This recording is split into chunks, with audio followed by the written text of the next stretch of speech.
Ada kisah unik di Saudi beberapa waktu yang lalu. Seorang kaya raya, luar biasa peninggalan hartanya. Tapi dia karena selalu sibuk dengan bisnis sampai tidak sempat menikah. Dan dia jauh dari kerabatnya. Intinya, pada saat dia meninggal dunia, pemerintah Saudi, tepatnya pengadilan, itu menahan hartanya semua. Dan mencari tahu mana ahli warisnya. Ditemukan hanya ada 3 ahli waris pada saat itu. Dan ini sepupu yang jauh. Karena sudah tidak ada kerabatnya. Orang tuanya sudah meninggal, pamannya sudah meninggal semua. Tinggal ada 3 orang sepupunya dipanggil. Dan mereka orang-orang susah.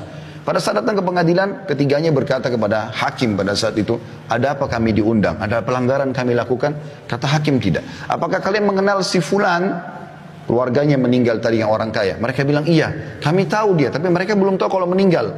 Iya kami tahu. Cuman dia selalu menjaga jarak. Tidak silaturahim dengan kami. Tidak membantu kami. Kami tidak tahu beritanya. Kata hakim, dia baru saja meninggal dunia.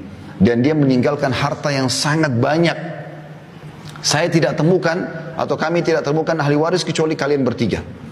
Maka pada saat itu pun ditandatangani, mereka mendapatkan warisan yang tadinya miskin langsung dapat puluhan miliar satu orang, tiba-tiba menjadi kaya raya gitu. Maka setelah itu mereka sudah mau keluar dari pengadilan, kata hakimnya, saya ingin memberikan ide sebentar. Ini pelajaran yang kita ambil. Saya ingin berikan ide kepada kalian.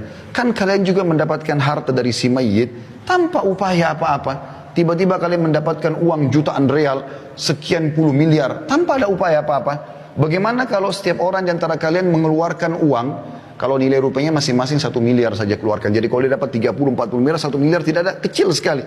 Keluarkan 1 miliar setiap orang, jadi 3 orang 3 miliar, kita bangunkan masjid buat si mayit. Supaya dia dapat amal soleh juga, sebagai balas juga kebaikan kalian kepada dia. Apa jawaban ketiga? Jadi ini kisah nyata teman-teman sekalian. Ini bukan direkayasa. Ini jawaban bagi orang yang selalu berharap nanti ahli warisnya akan berbuat amal soleh buat dia. Sehingga dia tidak banyakkan amal selama dia hidup. Ini kekeliruan. Belum tentu ahli waris kita mau berbuat baik buat kita. Mungkin pun kalau dia doakan sebulan sekali. Saya tanya jujur teman-teman sekalian hadir di sini. Berapa kali anda doakan kakek anda dalam sehari? Berapa kali anda doakan kerabat anda yang sudah meninggal? Sebulan sekali kah? Setahun sekali kah? Awal kita meninggal hari pertama, hari kedua, hari ketiga, hari ke-10, 1 bulan, 1 tahun masih dikenang. Setelah itu akan dilupakan. Maka yang tertinggal adalah amal yang anda kerjakan. Apa kata kerabat yang pertama? Dia mengatakan saya punya utang banyak, saya mau lunasi. Ini cuma alasan, dia tidak mau bersedekah untuk si mayit pemilik harta yang sebenarnya. Kemudian yang kedua juga mengatakan saya sudah lama hidup susah, saya ingin hidup senang sekarang. Maksudnya saya tidak akan memberikan uang untuk bangun masjid itu.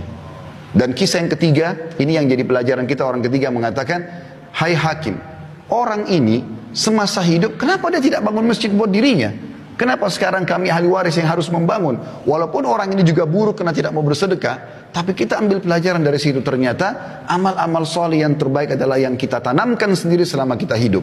Kalau kita berharap setelah kita meninggal ada yang berbuat amal soleh, itu sangat kecil sekali persentase yang bisa kita dapatkan. Kalaupun yang mengenang kita anak-anak, Allahu a'lam cucu-cucu dan cicit kita apakah masih mengenang kita atau tidak. Maka maksimalkan saudaraku seiman.